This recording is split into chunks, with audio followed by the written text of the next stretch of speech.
The final book, Remembrance, starts out with Suze working at her old high school. It turns out there's a rumor going around that she's working at the school to pay off her debt because when she was in high school, she punched the head off of a bronze saint statue in the courtyard, and now she's forever in the school's debt until she can pay off the money it took to fix it, which is hilarious because, yeah, she actually kind of did make that happen. The head came off the statue, but it was a ghost that did that. Like, a really strong ghost did that.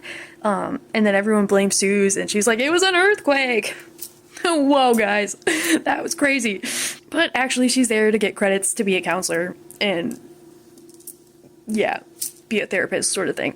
And what disappointing thing happens, but I guess it has to because this is the last book in the series, is that Paul emails her. He emails her work email. Bro, it's been 6 years. Get a life. And he calls her to brag that he bought her family's historic house. And he's gonna bulldoze it and turn it into a mall. And then they just talk for way too long. The whole time I was like, Suze, don't interact with this dude. Like, he's never gonna stop. He's actually your stalker. Like, the book is never gonna call him that, but he's your stalker. And she hasn't told Jesse about this because she's positive it would lead to murder. Aw, Paul, little Paul wants a second chance. And I'm just like, die already and don't come back as a ghost. Like, I cannot hear from you anymore. And somehow that translates into Paul telling Suze Jesse is gonna turn into a demon.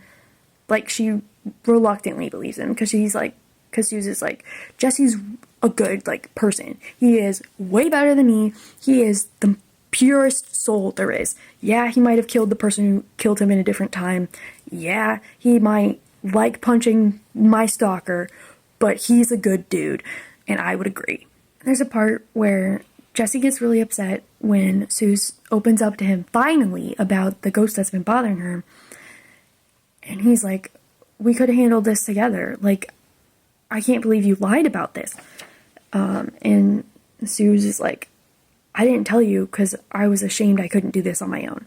And, like, we're supposed to be adults now. We're supposed to be a team. Like, we're engaged. We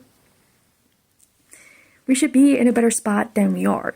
And Suze feels bad that she wasn't able to help the alive girl at first. And that led to consequences that the little girl ghost did. It led to the little girl ghost acting out and hurting people that Suze cares about because the little girl ghost was angry. And she's super strong because she's been angry for years. And just like her strength has been building up and up. And she's one of the strongest ghosts Suze has ever had to go up against. Honestly, it's really tragic why this little girl died. And Suze kind of breaks down at one moment. And Jesse says, your fault. None of this was your fault. His normally warm brown eyes no longer looked particularly warm, and it was easy to tell where there might be a gap in his resume, where spent a century and a half haunting a house as a spectral presence ought to have been. When authors say his eyes darkened, this is what they mean. Suze's 3 nieces that are triplets turn out to be mediators. And Suze finds out that her stepbrother probably isn't their dad, and that Paul is these little girls' dad. And she's like, I love these little girls to death. They might be a menace, but they're mine to deal with. They are my little mediator nieces. There's nothing that is going to stop me from teaching them how to deal with ghosts and not be scared, and how to have a life at the same time, and not let it consume them and make them feel like they can't have any friends and no one's ever going to love them, just like she did. So Suze blackmails Paul into giving her the house because he doesn't want anything to do with those sweet little girls, and he doesn't want to be a dad. And she's like, I know you don't, so give me my house.